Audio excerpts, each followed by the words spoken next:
एक बार भगवान कृष्ण और अर्जुन कहीं सैर पर जा रहे थे। इस दौरान उन दोनों के बीच बातचीत भी हो रही थी।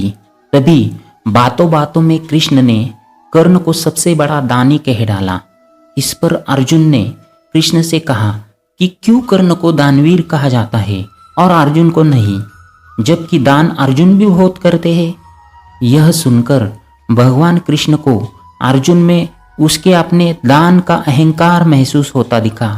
तब कृष्ण ने कहा, तुम मुझे कल प्रातः मुझसे मिलना। जब अर्जुन उनसे दूसरे दिन मिले तो कृष्ण ने उनको 2 पर्वतों के समूह में सोने के अकूत भंडार के बारे में बताते हुए कहा कि वे उनका सारा सोना गांव वालों के बीच बांट दे। तब अर्जुन गांव गए और सारे लोगों से कहा कि वे पर्वत के पास जमा हो जाए, क्योंकि वे सोना बांटने जा रहे हैं। यह सुन गांव वालों ने अर्जुन की जय जयकार करनी शुरू कर दी और अर्जुन छाती चौड़ी कर पर्वत की तरफ चल दिए। 2 दिन और 2 रातों तक अर्जुन लगातार सोने के भंडार को खोदते रहे और सोना गांव वालों में बांटते रहे। इसी बीच बहुत से गांव वाले फिर से कतार में खड़े होकर अपनी बारी आने का इंतजार करने लगे।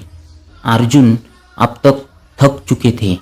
उन्होंने कृष्ण से कहा कि अब वे थोड़ा आराम करना चाहते हैं और इसके बिना वे अब खुदाई नहीं कर सकेंगे।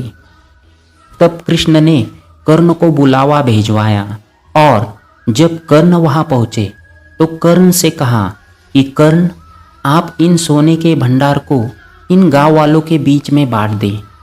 कर्ण ने सारे गांव वालों को बुलाया और कहा कि ये दोनों पर्वत में सोने से भरे भंडार उनके ही है और वे आकर सोना प्राप्त कर ले। और ऐसा कहकर वह वहां से चले गए। अर्जुन भौचक्के रह गए और सोचने लगे कि यह ख्याल उनके दिमाग में क्यों नहीं आया।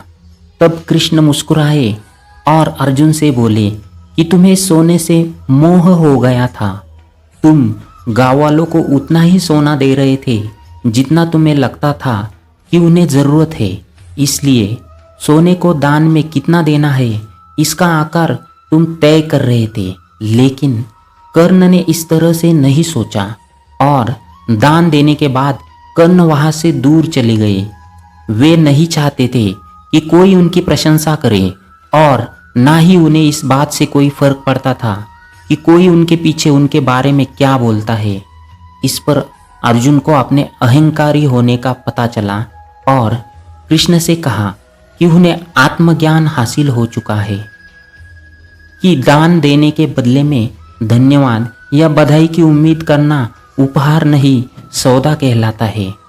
और मैंने इसकी कामना की जबकि कर्ण ने नहीं। यही कारण कर्ण सबसे बड़े दानी है, वे दानवीर है, अर्जुन ने कहा। हम अक्सर जब भी किसी व्यक्ति को कुछ दान देकर घमंड कर हम अपनी प्रशंसा की आशा रखते हैं तो हमारा सारा दान एक सौदा होता है जिसका कोई मोल नहीं। आपको खुद पर गर्व होना चाहिए कि आपने किसी की सहायता की है, ना कि उसका घमंड। तो दोस्तों, हमें इस कहानी से ये पता चलता है कि इसी वजह से कर्ण को सबसे बड़ा दानवीर माना जाता है। तो दोस्तों, आपको ये कहानी कैसी लगी कमेंट करके ज़रूर बताना। धन्यवाद, नमस्कार।